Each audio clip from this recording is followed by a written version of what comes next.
By the end of this video, you're going to learn how to use muted string practice to help break through your alternate picking barriers. Let's go.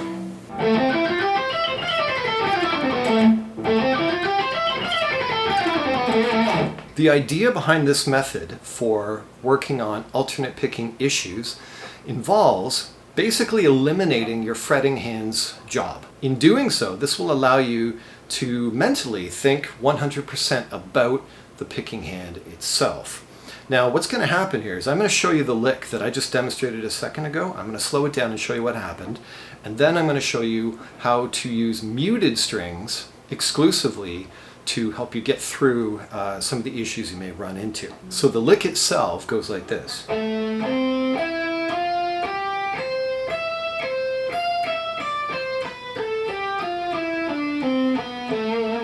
So we have an A minor arpeggio ascending. We have 12th fret on the 5th string.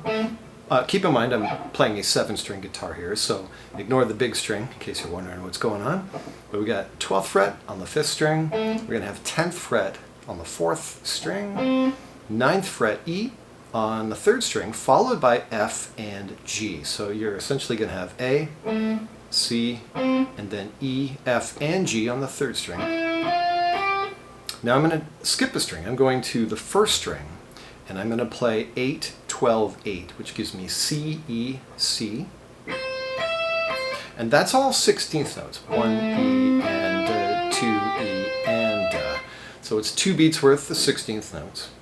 The final part is a descending 3-note per string scale that is 6 notes per beat, or sextuplets. That's going to be F, E, and D, or 13, 12, 10. On the 1st string, 13, 12, 10 on the B string, giving you C, B, and A. Then the last 2 strings will be G, F, E, or 12, 10, 9, 12, 10, 9, those notes being D, C, and B, and then you're back to the 12th fret, 5th string to either end or begin again. So again, the whole thing slowly, but rhythmically precise.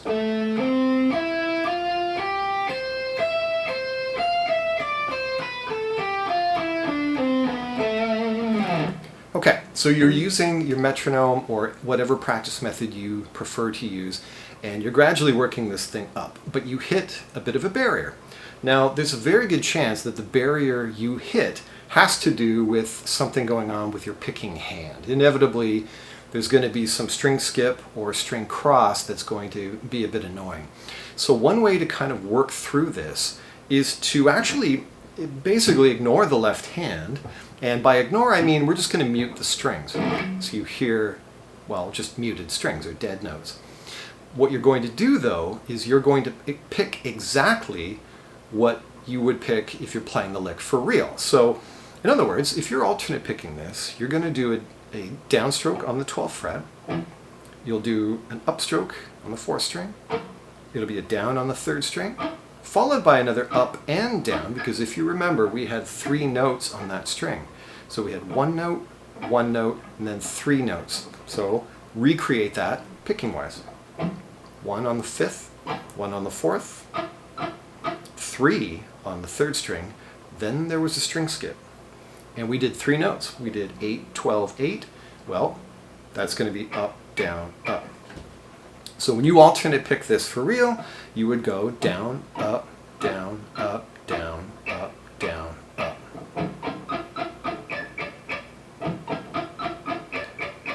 Okay?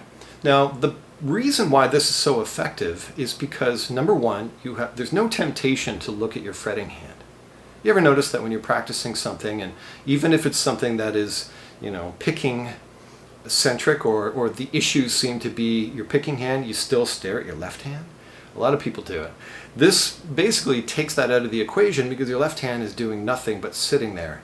And therefore, you get to stare at your picking hand. You get 100% mental focus, which is what's necessary to improve a skill on any instrument. You need mental focus on exactly what you're doing. So this allows you to do that. The reason why I like this method is because it highlights potential dynamic problems as well, meaning I might notice that when I pick through it, some notes don't come out as loud as I would like them to. Well, not even notes. The clicks don't come out as loud as I would like them to. Now, I might not notice that when I'm playing actual notes because the note itself might hide that fact. But the point being, practicing this way allows you to focus 100% on all the things that make a good picking technique. Of course, we're not quite done. We have now the 3-note per string descending scale that wraps this thing up. So what happens when you play this?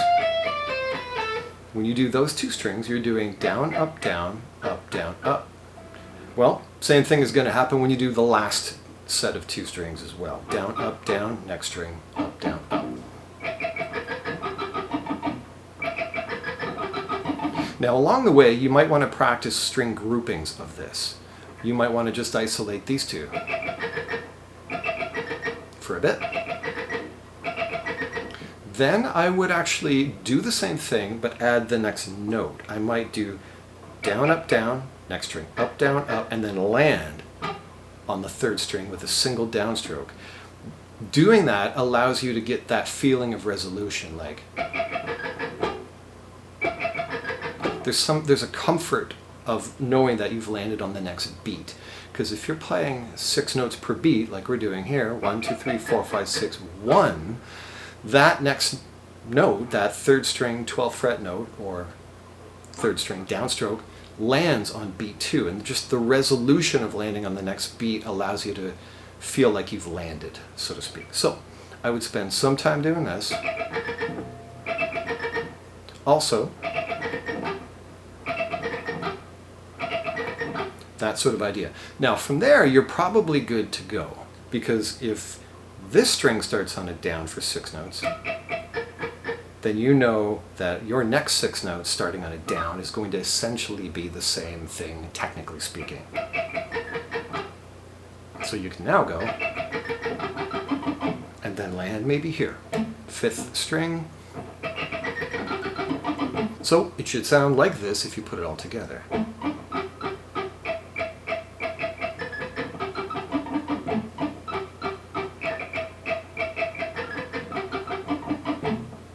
That is what I would do when you feel you need it. Now, what I like to do when it comes to this sort of practice, I like to actually throw that in, sometimes even before I begin practicing the lick itself in any serious way. I'll start off by just working on the picking first. Just get that out of the way, sort of like a warm-up. After I've done that for a few minutes, I'll introduce the left hand and get the whole thing going in terms of synchronizing the hands together. You can also do this where maybe you start slow, you're working your way up with a metronome, you hit a bit of a snag somewhere or you're starting to feel the heat, so to speak. You can then maybe shut the metronome off and implement this at a slower tempo where you have perfect control. Because really at the end of the day, this is all about control and accuracy. That's not something you can force by going faster. You have to grab control of it and then run with it. It's sort of like that old saying, you can't run with the ball until you've caught it. Well, catch the ball by spending some time doing this and getting things just the way you want. Bring the left hand back in, try it at the speed that you found was tricky, and I'm pretty sure that you're going to find, like I have, that this works wonders pretty much every single time. So there's the basic idea. Maybe start off with this, but also feel free to pepper this into your practice at any point along the way as you're climbing up.